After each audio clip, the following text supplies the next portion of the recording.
Hey guys, I'm Joe Coy. You might know me from my podcast, The Koi Pond, or my Netflix specials. I'm gonna make some cookies that look just like me.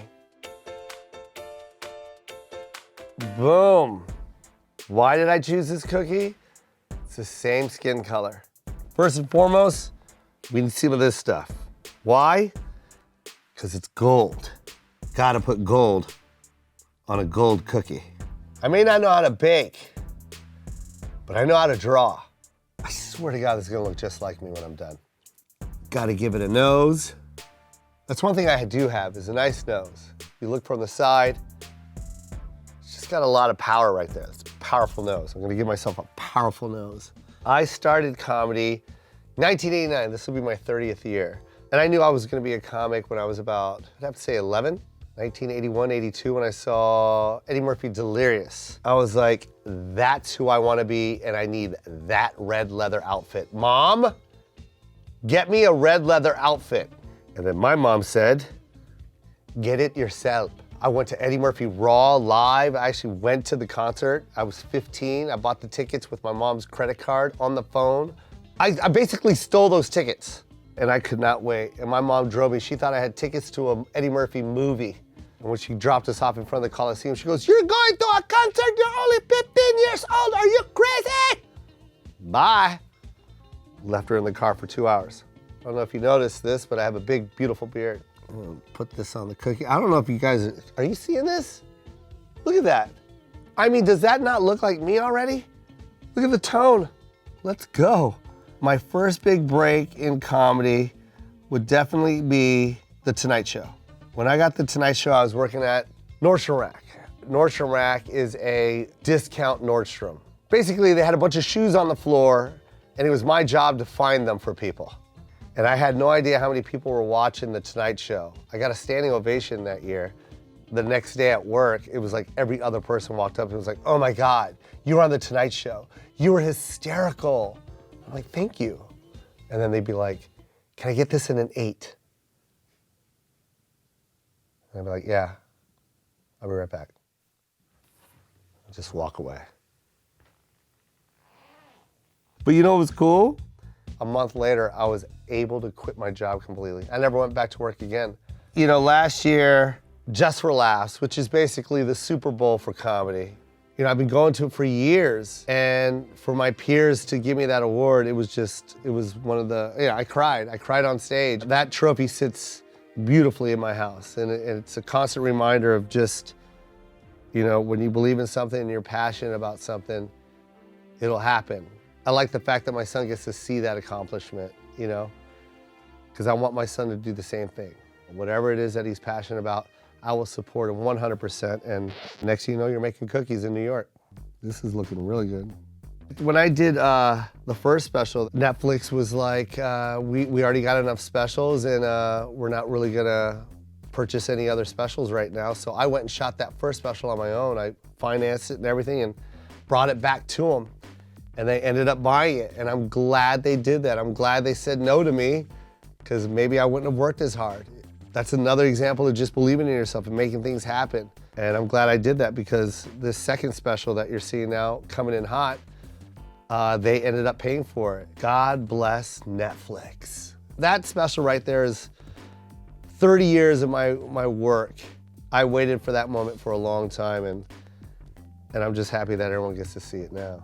I gotta give myself some grays. I don't know where there's gray at. Found it. Here's the thing about my mom. Most Filipino moms can cook, except mine. She's starting to get better, but it's late now. I already moved out. Yeah, she tries. But you know what's crazy is I'm cooking Filipino dishes. It's kind of cool to get people to try the cuisine of my people. Filipino food is delicious. Asian and Spanish inspired food. It's a fusion. If you ever go to a restaurant, a Filipino restaurant, try the chicken adobo, try the sinigang, try our lumpia, and you will thank me later. It's that good. Now I'm looking for tones on my cheeks. So I need like a brown. Got it. There was one joke I did in my, that's not what I wanted to do. There was one joke that I was scared to do on my last special, Live from Seattle, where I talk about my sisters moving out. In Vegas, I performed it in front of them, and they came up to me and they were laughing about it. So if they would have walked up to me and went, "No, Joe, don't do that," I would have cut it out of that special. It would have killed me to cut it out because I love that joke so much. It's the joke about my sisters moving out at 17 and how I stayed at home until I was in my late 30s. Women mature faster than men. Hands down, that's not even a joke. It's real talk. You can pretty much walk up to any woman in this country and go, "When did you move out?" Usually they'll say 18. And then you go up to any guy and you go, "When did you move out?" And they'll be like, "I still live at home. I don't know what you're talking about. My mom cooks a mean meatloaf. Why should I leave?" I want to give myself this right here. Well, this is what I really wanted to do for my cheeks. I don't know if you noticed, but they're kind of reddish. I'm gonna put that right here. I also have an animated series coming out called This Functional Family on True TV. This Functional Family, it's a play on words. That when you say it fast enough, it sounds like dysfunctional. And it's based on my family. When you look from the outside, we look like a dysfunctional family. You got the mom and the dad divorced, raising a child.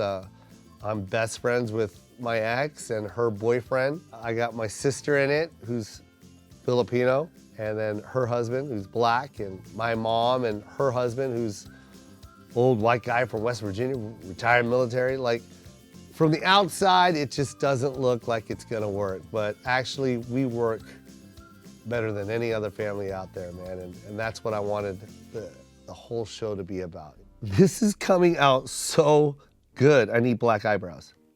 I mean, come on. Who else has done this? No one. Just me.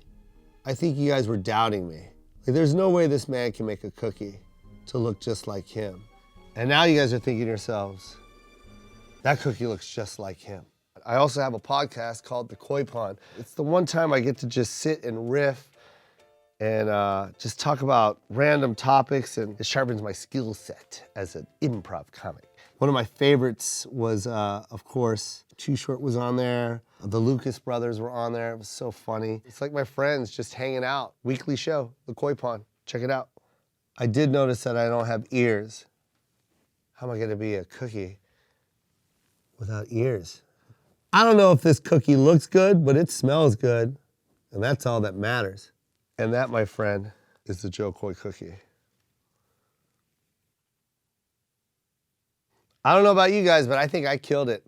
That cookie looks just like me. And you can see more of me on my new tour called Just Kidding, and that starts now. Go to joecoy.com, JOKOY.com, and every social media platform out there, JOKOY. But most importantly, Netflix. Watch my specials and laugh. And think of this cookie when you do